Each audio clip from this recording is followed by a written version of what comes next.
guys rest yourselves. Welcome to the White House. What do you think? You like our house? It's the state dining room. There's state dining that goes on here, but now it's for you. We're so excited today as we kick off this latest edition of the White House Music Series. In the past 3 years, we have highlighted country. We've done a little Motown, we've done a little classical, we've done jazz, and today we've got the blues. Yes. But in a very good way, we've got the blues. See, the blues are as deeply American and as deeply human as just about any form of music that we've got in this country. This music wraps all of our emotions, whether it's love and loss, joy and sorrow, heartbreak and celebration. It wraps it all into an art form that stirs our souls and it helps us rise above all our struggles. And that's why this music series is so deeply rooted in the American experience. That's why it has traveled from the Deep South into every part of the country and just about every form of music that we hear today. And that's why, as we celebrate African American History Month, I am proud to have all these folks on stage with me. It's a good thing. So let me introduce a couple of them. Bob Santelli, who has just been amazing. Bob helps us with everything we do here in our music series. He's always right there. He's from the Grammy Museum. He is always participating in these clinics. He is just phenomenal, and he knows his stuff. He is here with us, Bob.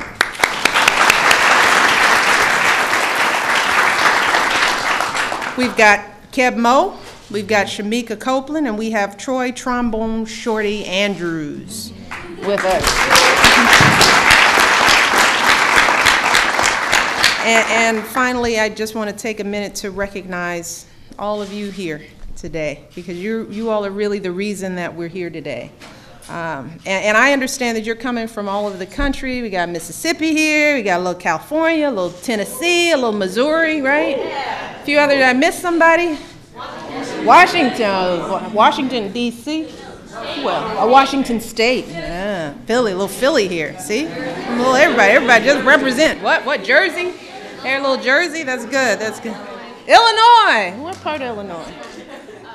St. Louis area. Well, see, you all are from all over the place, and this is a good thing.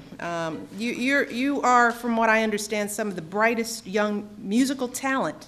Is this true? At your schools and in our country, is that true? We've got some of the brightest, some of the stars. Yeah, yes. So, yes, I am. What do you play? Clarinet. What else we got? Who else? Saxophone. Some of the best. Was this vocals? Is that what you're saying? Well, we've invited you here at the White House because we want you to know and that you all have a place here. Place here at the White House. Yes, here. This is your spot. We want this house to truly be the people's house. That's something that we say. People say, this is the people's house. We just happen to occupy upstairs. But this belongs to everybody. And in opening up the doors to this house, we also want to open up a world of possibilities for young people like you. See, since its very beginning, our country has been built by young people like all of you. Maybe folks that maybe didn't start out with much, but they worked hard, they followed their hearts, and they did whatever they could to make this country stronger, and whether that was in government or business, science, or the arts. If you take these folks sitting up here, they represent that. Before he was a 3-time Grammy winner, Keb Mo was simply Kevin Moore. Keb Mo was just little Kevin. The kid down the block in South Central LA, little Kevin. And then Troy was a little boy marching through the streets of New Orleans with a trombone twice his size. Yeah, I can see that. No offense. And as a young woman growing up in Harlem, Shemekia struggled stage fright. Is that true? Yes, ma'am. She's not shy now. And one time she was actually afraid to be up on stage performing at all. You were afraid. You're over that now, right? Yeah. All right. But today, Nervous now. a little nervous. Well, you know, we're in the White House. You got every right to be a little nervous. But today, she, Keb, Troy, they're all up here at the White House, right? I mean, just think of they were like you all, right? Hey, did you ever think you'd be sitting up here in the White House? way. Invited by the President of the United States himself? See, that is the beauty of America, right? You can go from there to here in a split second. It's a little focus, right? And I should mention that the President didn't start out at the top either. Neither did I, but let's talk about him for a little bit since he's not here. As many people know, he was raised by his grandparents and by his mom, who was a single mom, and she struggled, just like many parents do, to pay the bills. But he had to work hard and get a little focused, and he wasn't focused all the time. It was later in life that he got a little focused, right? So even if you mess up a little bit, you can get right on track. So I say all this is because I want you all to believe that anything is possible for you all. That's one of the reasons we do this music series. That's why it is so important for me to open up these doors, to have you guys come from all over the country, to sit in the same chairs that kings and queens and ambassadors and senators have sat in, right? They sit right in those chairs. And I want you all to hear from people who have struggled, who've worked, who built careers and art forms for themselves, because the point is you can be here too. This house belongs to you. These opportunities belong to you. You never rule yourself out, right? You never sell yourself short. You stay focused on your craft. And all of you have been given a talent, a blessing. God, I would love it if I could sing or play something, but I can't. It's okay. But you can. So I want you to use this opportunity as you sit here to ask these wonderful men and women some good questions. Find out what they've done to stay on track. Learn about the art form. You know, don't waste this time. Don't be shy, although I don't think there are too many shy people here. But ask some good questions. And remember that, you know, you're grooming to be the next greatest something, right? But it starts with believing that you can be there. And half of it is walking in these doors of the White House and sitting down here and just being here, right? Just get comfortable here, right? Get comfortable with a little greatness. See how it feels. Put it on. Wear it a little bit, right? Feels pretty good. But it requires a lot of hard work. That is the constant theme. I think you will hear here, you will hear from the President, you will hear from me, anybody who has experienced any level of success. There's a lot of hard work that comes with it. So don't be afraid of hard work. Don't be afraid to fail a little bit. Don't be afraid to strip, stumble, make a fool out of yourselves sometimes. Sometimes that's the best way to get to your goal, all right? So I am thrilled to have you all here. Have fun. And I have to go to some meetings, okay? So with that, I will turn it over to Bob. You all have fun.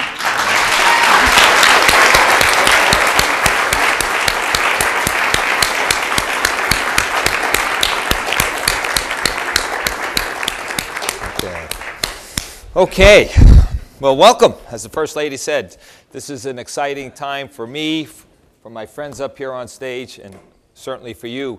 And once again, last night, for those of you who didn't participate, other people in the room, we did a great blues workshop to prepare for today. And again, hats off to all of you who wrote some of the most amazing blues lyrics you have ever heard in your life. They were truly outstanding. So well done again, guys. Really a wonderful job.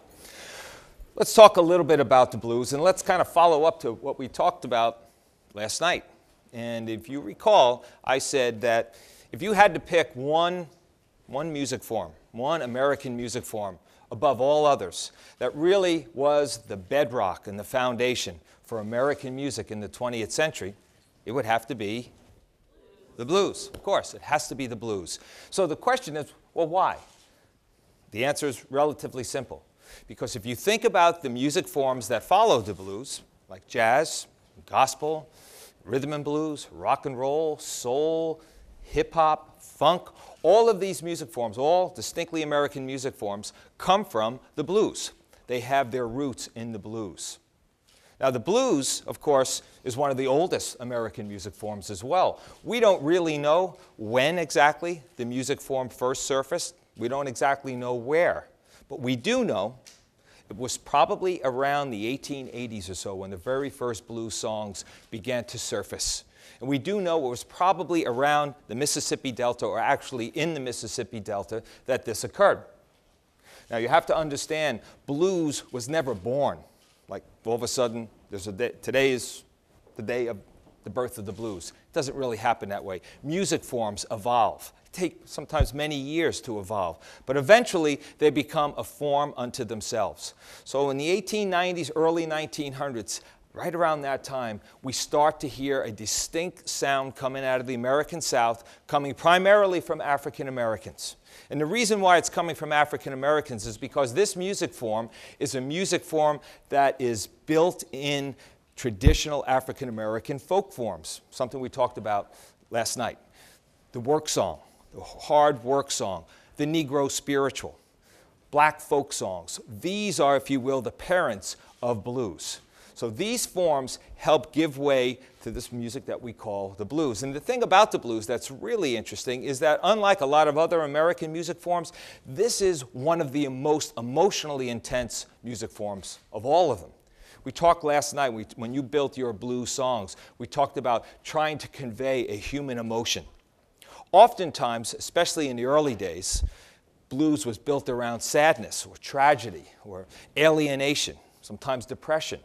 But it wasn't always that way. As the music form begins to grow and mature, what we have is a blues sound that becomes happy. It could become sad too, but it certainly could become happy. It could become sarcastic. It could become funny and humorous. So the music form begins to grow. By the 1910, 1920s or so, we have a music form. And there's a guy by the name of W.C. Handy. He's often called the father of the blues. He really wasn't the father. There is no father of the blues. If there is, we don't know who he was. We don't know who the mother of the blues was, but we know that people back then used those terms to become popular and to help sell records. So W.C. Handy was the father of the blues. To this day, he's called that. He was from Memphis, and he's the first one to really recognize the form and make sheet music that actually captured on a page what this music form sounded like. By the early 1920s, this music is now being recorded because we have a fledgling recording industry in this country. And a woman by the name of Gertrude Ma Rainey, the mother of the blues, she is one of the great female singers from this time.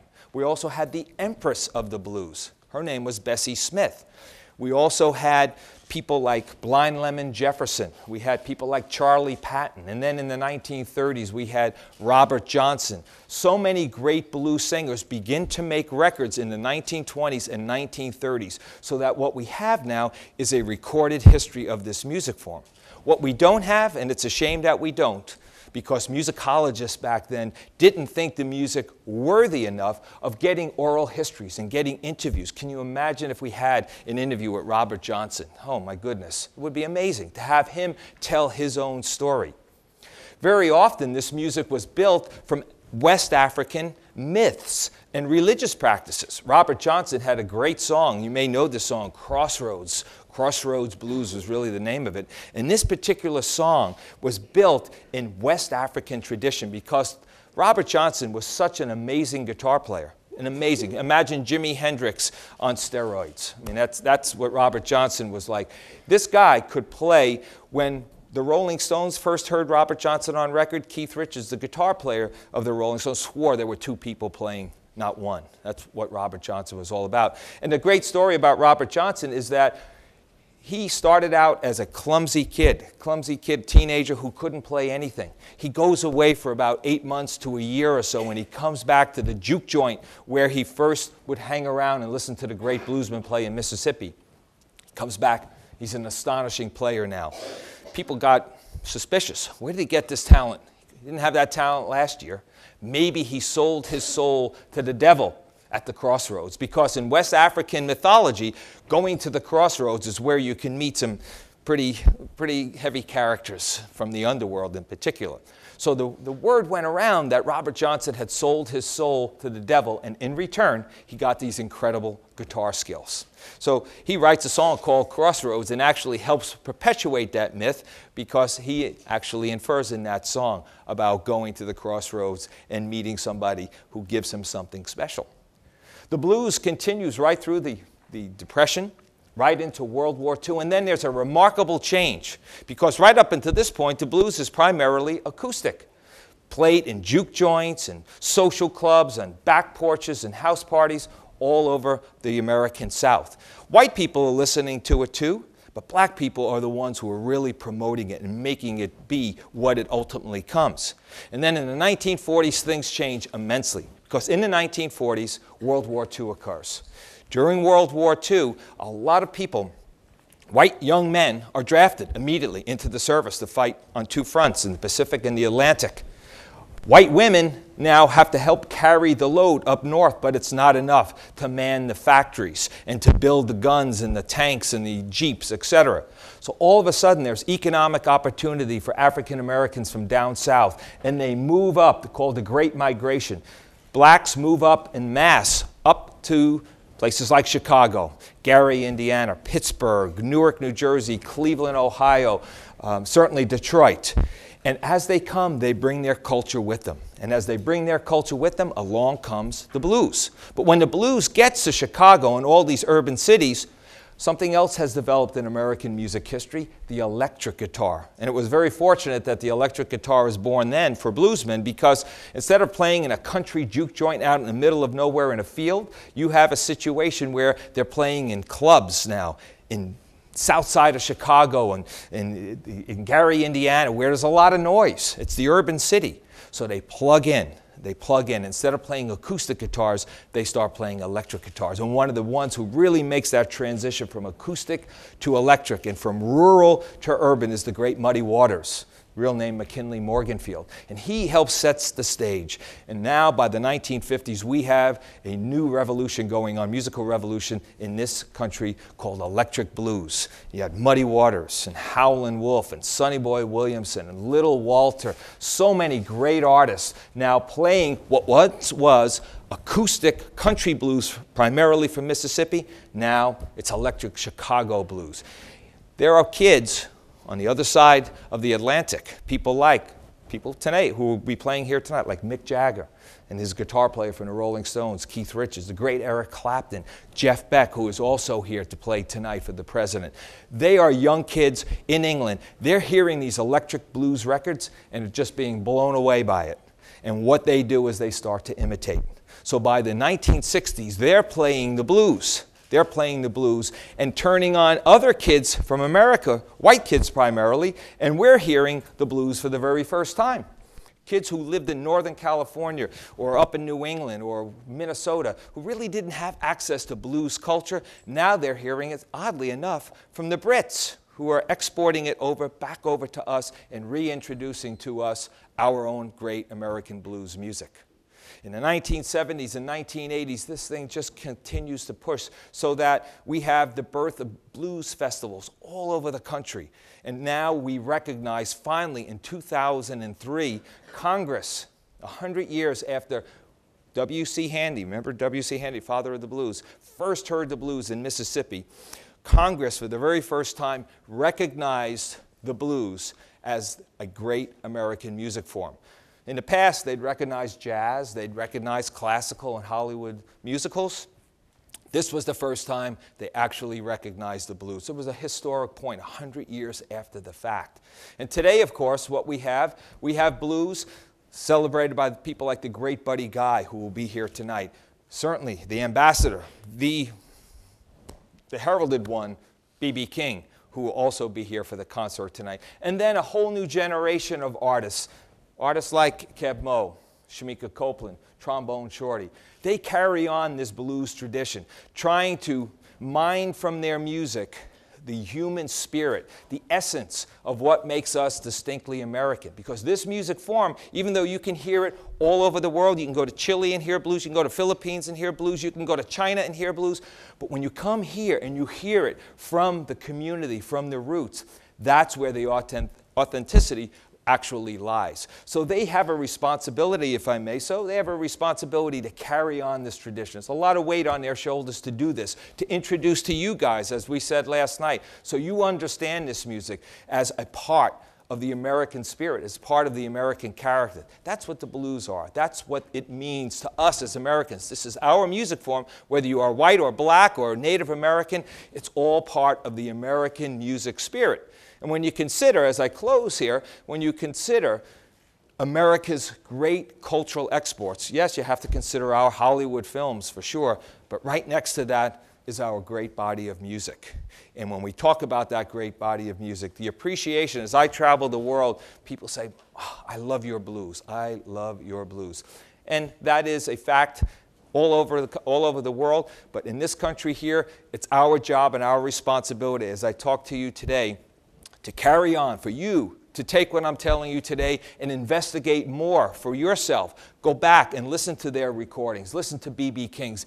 Experiment with Muddy Waters records and Howlin' Wolf. Learn about the genius of the harmonica, thanks to Sonny Boy Williamson and Little Walter Jacobs. This is part of who we are. This is part of your experience. This is part of being an American and understanding our music, great music treasury. So with that said, as I bring us all the way up to the present time, what I'm going to do is I'm going to ask each one of you just a question or two to kind of get things rolling here, talking about your personal relationship to the blues. And then basically we'll open it up, and I'm sure some of you have some questions. When you do ask a question, would you please, we have a lot of press here, stand up, speak loudly, and make certain that you say your name and where you are from, okay? And then ask your question, and then just one question, right? Okay. Kevin, let's start with you, because you're a very traditional, you start out in a country blues vein, that kind of blues that I was talking about that really comes out of Mississippi. Talk about how you first get involved in the blues growing up in Los Angeles. Well, growing up in Los Angeles, there's a lot of blues there. That migration you talked about, it went up north to Detroit, Chicago, St. Louis, also went west to Los Angeles. Yep. People are talking maybe not in as great numbers. But so I was around a lot of blues people, but I didn't take it on early. Mm-hmm. I had to be convinced. I was like kind of caught up in the pop world of making hit records, which, you know, so I practiced being a songwriter, being a guitar with no identity. But to make a long story short, when I got in my early 30s, I realized there was something really missing in what I was doing. There was a soul that was missing. There was an authenticity, kind of like a truth that I didn't have, although I had skills, I could write, I could play.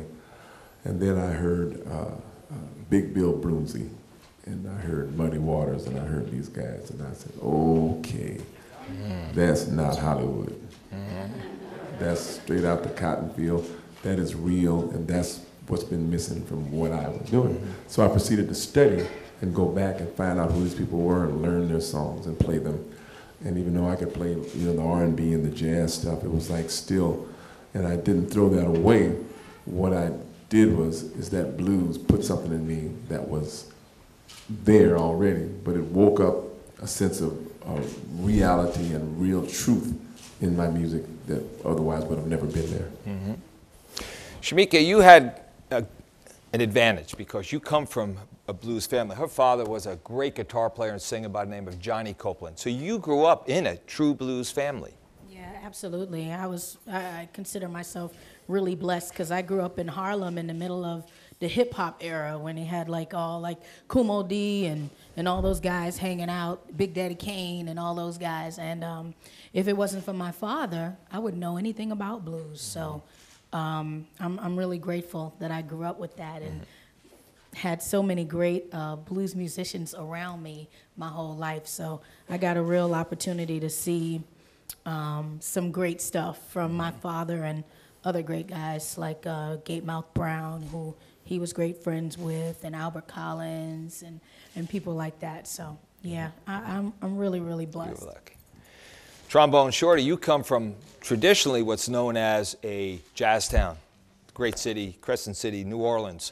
Yet there's a blues undertone to what you've learned, and there's a blues undertone to a lot of things that go on in New Orleans, right? Yes, I was introduced to the blues. My grandfather was Jesse Hill. He was a singer, songwriter. He did a lot of work with Dr. John. So as a kid, I was around those guys, and he did some work with Fats Domino and all those guys. My grandfather, brother, was a acoustic guitar blues guy. He played in Fats Domino band. His name was Papoose, and my mom was a big fan of Ray Charles, so I would listen to that music all day, every day in the house, and I would learn some things from that. Also getting some lessons, or just watching my grandfather, who passed down a lot of things to my brother. And just being in the city of New Orleans, I just had a chance to be able to experience the blues music through the great Walter Wolfman Washington and Marvin Wright, and just play along with these people and learn some things through experience and doing it live. Yeah. Kevin, one last question for each of you, very quickly. You've taken the blues, though, and you've used that to do other things. Your music has matured where it's not just straight blues anymore, but yet it still has that blues undertone. Yes, I always wanted to tell the truth with music, and I think that became very important. So as my truth broadened by introducing blues and going back and investigating gospel and blues and all that stuff, it was, I incorporated everything. So basically, my songwriting and my communication, so all the things that I had been doing before came in, and so I'm not I don't consider myself a true blues guy, but I have deep respect for that genre, and when I play it, I feel like I'm really a part of the blues community. I mean, I am. But, it's hard to put into words. It really is. Yeah. It's really Well, you could put it into music in a little while, hopefully. There's been a lot of great blues female singers. Bessie Smith, I mentioned. Who's maybe your most important influence as a vocalist? I would probably have to say Ruth Brown and Coco Taylor for different reasons, but I really love those ladies for their art form, because they were just amazing singers, but they were also really great ladies as well. So I have, gosh, so many influences. I need 3 days to talk about them. And Trombone Shorty, you play a very non-traditional kind of blues instrument, the trombone, right? Interesting. Well, just being from the city of New Orleans, home of Louis Armstrong, is a brass city, and we have a bunch of brass bands around town. I grew up playing around those things, and just being a horn player, I've been able to take a journey through music by backing up different musicians and studying and playing with different styles of music, and just taking that over time, soaking everything in from whatever genre I was put in for a while. I would take that and put it to what I'm doing today with my band, which is where we have rock and roll, hip hop, funk, blues, everything, and just put it in one pot like a gumbo. Let me open it up to the students here, and I'm going to let them ask some questions now. Who would like to ask the first question? Yes, ma'am. Hi, my name is Kayla Loveless. I'm from East St. Louis, Illinois, and my question to Ms. Copeland is, what impact has music had on shaping you into the person that you are today? I have to say pretty much everything, because I grew up in this business, so I learned pretty much everything. Like, I grew up in it, and my music has reflected that. So all my albums from 18 to now, and now I'm almost 33, but they have I kind of grew with it. So I'm just truly grateful. I've been able to travel all over this free world and meet amazing, wonderful people such as yourselves. You don't know how happy I am to see a bunch of young people interested in this music, because that means we have a future here, because you guys will come see us when we're all old. So That's right. When we're all old. But it definitely has been a huge part of my life. I'm so happy that I followed my dream and became a singer, because I've gotten to do some pretty cool things, and it's pretty cool. So I'm so excited. Someone else? Yes. I'm Maria Artavia from Nashville, Tennessee, and my question is, If there was one thing that you wish you would have known about the music industry before you entered it, what was it? Me? Oh, all of you. All of us. One, take a shot. Trombone. Well, I'm just 26, so I'm still learning some things. You know, I'm sitting up here talking with these legendary musicians, just sitting there talking with them and just learning from their experience. I'm able to gather a lot of information until I reach that point. But other than that, I'm just sitting back and taking a ride. You know, I don't know what to expect, but just let the music take me there. And you never stop learning either. Never Stop learning. You got Never. If something I wish I had known going in, first of all, I'm glad there's some things I didn't know going in because I probably wouldn't have went in. But the one thing I wish I would have known is how important education was, you know, in terms of educating myself musically and having a lot of different tools in my toolbox to choose from musically in order to shape myself. I don't look at as education as the only, I mean, you're going to get your education one way or another. I got mine on the streets, you know, but you're going to get it, so your choice. So I wish I had have known. Like I said, I would tell people, if I had have known I would have been famous, I would have practiced more. Someone over here? Question, anybody? In the back, yes ma'am. Yeah.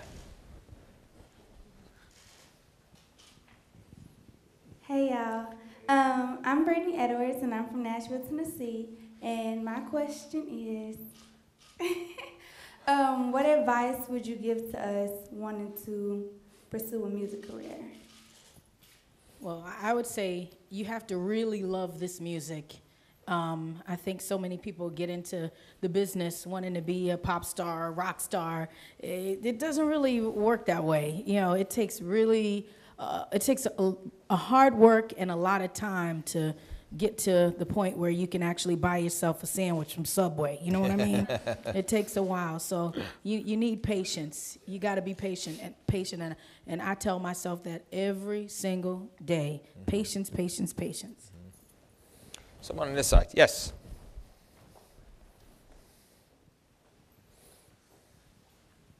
Hi, my name is Lillian Garcia. I'm from Bainbridge Island, Washington State.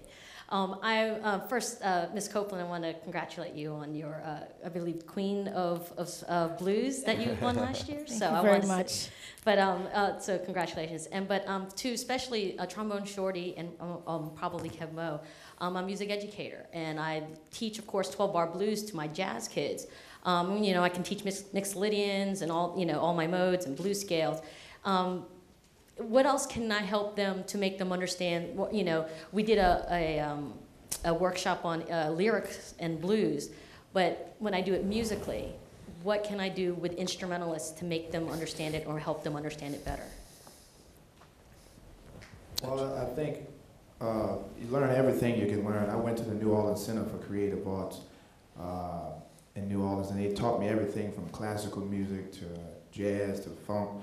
And the most important thing is that you want to keep your mind open to learning everything, because you never know who's going to call you. You know, as soon as I graduated high school, I got a call to join Lenny Kravitz's band. But because I was educating myself and learning different things, I was able to approach that music authentically because I knew a little something about it.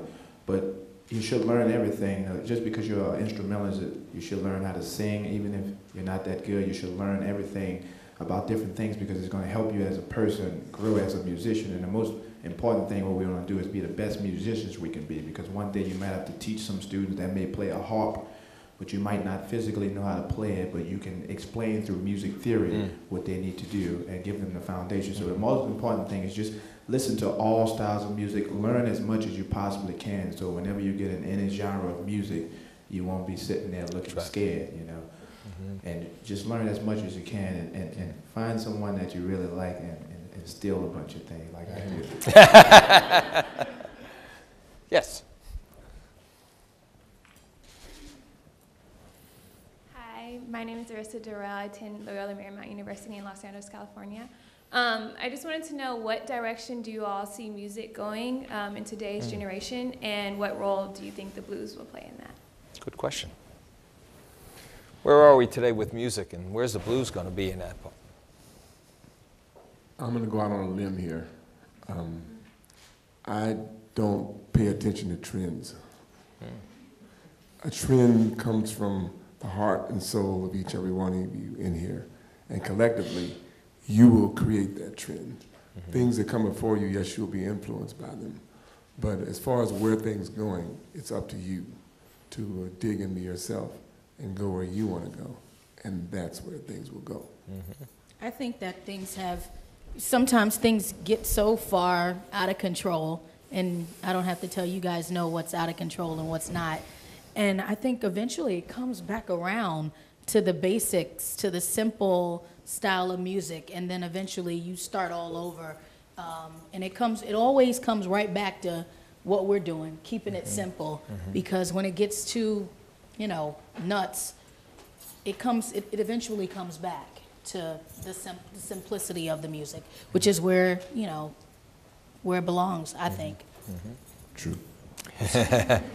Someone from this side. Yeah, go ahead. Go ahead, Ben.